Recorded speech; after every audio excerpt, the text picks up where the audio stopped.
Picture this. It's February 1948.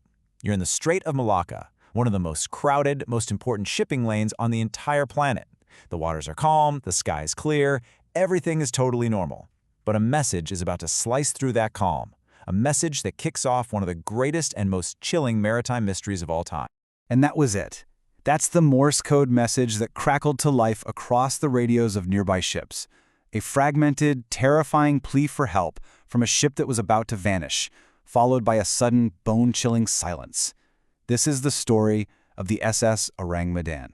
So let's break down exactly what those other ships heard, because it wasn't just a single SOS call.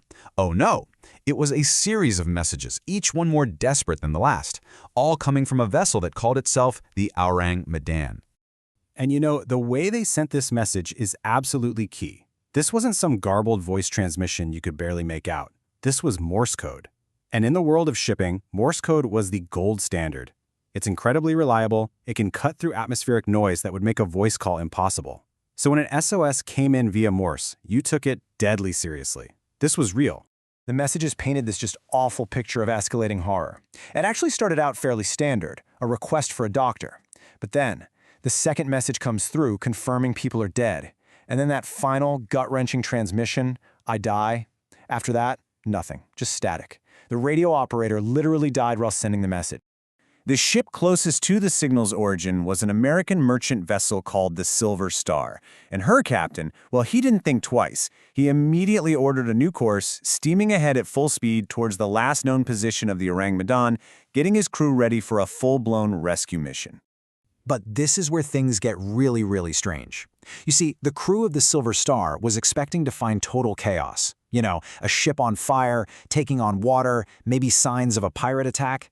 Instead, they find the Orang Medan just floating there, perfectly, peacefully. It looked completely undamaged, but it was utterly silent. No signs of life at all. It was a true ghost ship. The captain of the Silver Star tried everything he could think of. They were shouting over the loudspeaker, blasting their ship's horn, a sound that carries for miles over open water. And the response was just nothing. Dead silence. Nobody came out on deck, no flags were raised, nothing. The ship just sat there, quiet and still. There was only one thing left to do. They had to board her. So a small boarding party from the Silver Star makes their way over to this silent vessel, and the second they set foot on that deck, they knew something was terribly, terribly wrong. The air itself felt unnaturally cold, and the silence was just deafening. What they found was a scene of absolute horror. Bodies were everywhere, scattered across the deck, on the bridge, in the chart room. But the worst part wasn't just that they were dead, it was how they looked. Every single person had this look of pure, unimaginable fear frozen on their face. And this is where the story just goes completely off the rails of any logical explanation. Every single body they found, right down to the ship's little dog, had its eyes wide open and mouth agape, as if they were screaming. Many of them had their arms stretched out, like they were trying to fight off some invisible threat. And yet, there were no wounds, no blood, no signs of a struggle whatsoever. Back in the radio room, they found the operator, just as you'd imagine, slumped over his console, fingers still resting on the Morse code key. The captain of the Silver Star knew this was way beyond anything he had ever seen before. The only move left was to get this ship to the nearest port so a real investigation could happen. He gave the order to hook up a tow line to the Orang Medan. But just as they were getting started, smoke started pouring out of one of the cargo holds. And within seconds, it wasn't just smoke, it was an intense fire, spreading with this crazy, unnatural speed. The boarding party had to scramble back to their boat, getting away just in the nick of time. Moments later, the Orang Medan was torn apart by a massive explosion.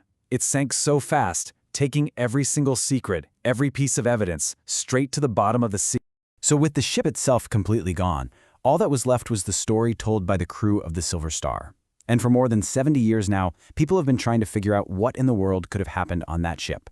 So one of the first biggest questions people ask is, did this ship even exist? And it's a good question. Skeptics love to point out that there's no official record of an SS Orang Medan in any shipping registry, like Lloyd's. But here's the thing. This was right after World War II. It was pretty common for ships running, let's say, less than legal cargo to sail under fake names or stay unregistered to fly under the radar. And that brings us to what's probably the most logical scientific theory. The Orang Medan was likely smuggling some very dangerous chemicals. So imagine seawater leaks into a cargo hold filled with potassium cyanide. That would create a toxic gas that suffocates you almost instantly, which would definitely explain those looks of terror. And if, at the same time, it was also carrying something incredibly unstable like nitroglycerin, well, that would perfectly explain the sudden fire and the massive explosion that sent the ship to its watery grave. But then there's the darker theory, the conspiracy theory. This one suggests the ship was part of a top-secret operation, moving nerve agents or even biological weapons created by Japan's infamous Unit 731. A leak of that stuff would have been catastrophic and killed the crew in a heartbeat. And this isn't just a wild guess.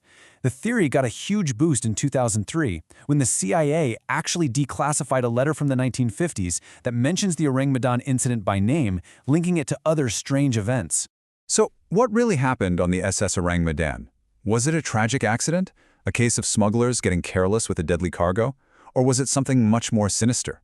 A covert military operation that was silenced forever by its own terrifying contents, its very name erased from the history books? The ship is gone, the crew is gone, and all we're left with is the story, and a mystery that's still buried deep beneath the waves.